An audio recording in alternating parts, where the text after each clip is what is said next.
उत्तर प्रदेश सरकार के द्वारा लगातार विद्युत उपभोक्ताओं के हित में योजना चलाई जा रही है, जिसमें उपभोक्ताओं के लिए 100% सरचार्ज में छूट रखी गई है। साथ ही साथ अगर लंबे समय से जो बकाया है, उनमें 100% के साथ-साथ छूट के साथ-साथ 25% मूलधन में भी छूट दी जा रही है। ज़्यादा जानकारी के लिए हमारे साथ अधिशासी अभियंता उपखंड बाह मौजूद हैं, रोहित शर्मा जी। इनसे हम जानेंगे आखिरकार किस तरीके से जो कंज्यूमर हैं, वो इस योजना का लाभ ले सकते हैं। सर, सबसे पहले तो स्वागत है आपका एफएम न्यूज़ में। धन्यवाद। अच्छा, जिस तरीके से सर ये योजना चल रही है कंज्यूमर के हित में ध्यान रखते हुए, जैसे सरकार ने ये योजना चलाई है, आखिरकार किस तरीके से उपभोक्ता इसका लाभ ले सकते हैं? ये योजना सरकार द्वारा 1 दिसंबर से प्रारंभ की गई है। इसमें इसमें ये योजना 3 चरणों में है। पहला चरण 1 दिसंबर से 31 दिसंबर तक है, दूसरा चरण 1 जनवरी से 31 जनवरी तक है, तीसरा चरण 1 फरवरी से 28 फरवरी तक है। तीनों चरणों में जो सरचार्ज है, जो ब्याज लगता है बिल पे, बकाया बिल पे जो ब्याज लगता है, उसमें पूरी छूट है। और उसके बाद जो मूलधन है, उसमें प्रथम चरण में 25% छूट है, दूसरे चरण में 20% छूट है और तीसरे चरण में 15% छूट है। इसके अलावा जो उपभोक्ता एकमुश्त इसको जमा करने में सक्षम नहीं है, उनके लिए किश्तों की व्यवस्था भी है। उपभोक्ता अपने करंट बिल के साथ ₹750 प्रति माह जमा करके भी इस योजना का लाभ ले सकता है और उसकी किश्तें जो है उसको ₹750 और अपना करंट बिल लगातार जमा करना होगा, तभी वो इसमें एलिजिबल रहेगा। ये योजना जिस तरीके से चलाई जा रही है, कब से ये योजना शुरू हुई है और इस योजना का जो अंतिम चरण है, वो कब है? ये योजना 1 दिसंबर से शुरू हुई है। 1 दिसंबर से 31 दिसंबर तक प्रथम चरण है और 1 फरवरी से 28 फरवरी तक इसका अंतिम चरण है, तीसरा चरण जो है। और जो प्रथम चरण में जो उपभोक्ता इसका लाभ उठाएँगे, उनको ज़्यादा लाभ मिलेंगे और जो तीसरे चरण में लाभ उठा रहे हैं, वो लाभ लगातार कम हो रहे हैं। दूसरे चरण में लाभ कम हो जाएगा, तीसरे चरण में और कम हो जाएगा।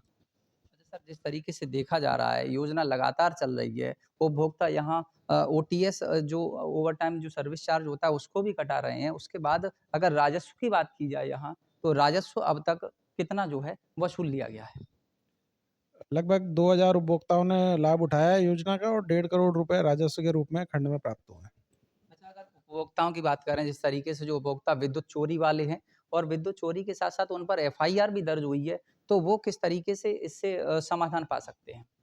विद्युत चोरी वाले उपभोक्ताओं के लिए जो जो भी उनका असेसमेंट किया गया है, जो भी उन पे जो जुर्माना लगाया गया है, उसमें 50% छूट है, लेकिन शमन शुल्क जो है वो पूरा जमा करना पड़ेगा। अच्छा, फिर उनका जो एफआईआर जो दर्ज है, उनके नाम में वो काट दिए जाएँगे। हाँ, वो एफआईआर जो है खत्म हो जाएगी। ये अच्छा, तो एक अंतिम सवाल है, जिस तरीके से ये योजना चलाई जा रही है, 50% अगर जमा करते हैं तो कहा जा रहा है कि जो उनके खिलाफ जो एफआईआर दर्ज हुई है विद्युत विभाग के द्वारा, वो समाप्त कर दी जाएगी।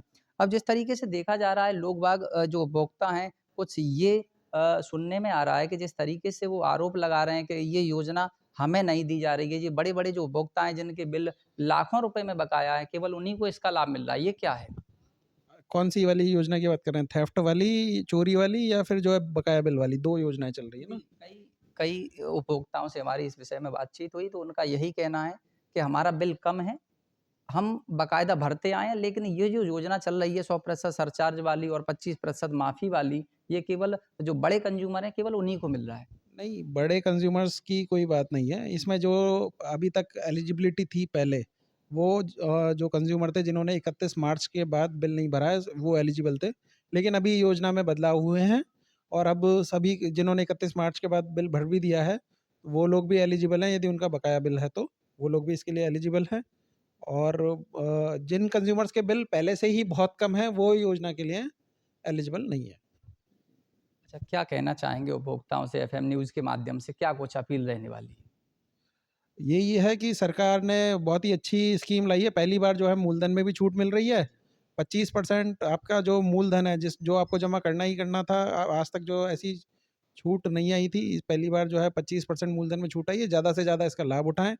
चोरी के प्रकरण हैं, उनमें जो है अदालतों में कार्रवाई चल रही है। पुलिस के द्वारा लगातार उन जो कार्रवाई की जाती है, तो उससे बचने के लिए इस योजना का अधिकतम लाभ उठाएँ और 50% चोरी में जमा करना है और शमन शुल्क पूरा जमा करना है। जमा करके अपने आप को कार्रवाई से बचा लीजिए। तो बिल्कुल ये थे हमारे साथ अधिशासी अभियंता रोहित शर्मा, जिन्होंने साफ तौर पे बताया कि किस तरीके से जिनके खिलाफ विद्युत विभाग ने एफआईआर दर्ज की थी चोरी में, वो भी कहीं न कहीं समाप्त की जा सकती है यदि वो अपना संबंध शुल्क और साथ ही साथ जो बिल है उनका, उसमें अगर 50% मूलधन अगर जमा करते हैं तो इससे भी बचा जा सकता है। साथ ही साथ उन्होंने यह भी अपील की है कि ये ऐसी योजना उत्तर प्रदेश सरकार के द्वारा पहली बार चलाई गई है। कहीं न कहीं उपभोक्ता इसका जल्द से जल्द लाभ उठाएँ और भारी भरकम जो बिल है उसमें कहीं न कहीं छूट पाएँ। फिलहाल मैं अपने सहयोगी मनोज कुमार के साथ रविंद्र सेजवार, एफएम न्यूज़, आगरा।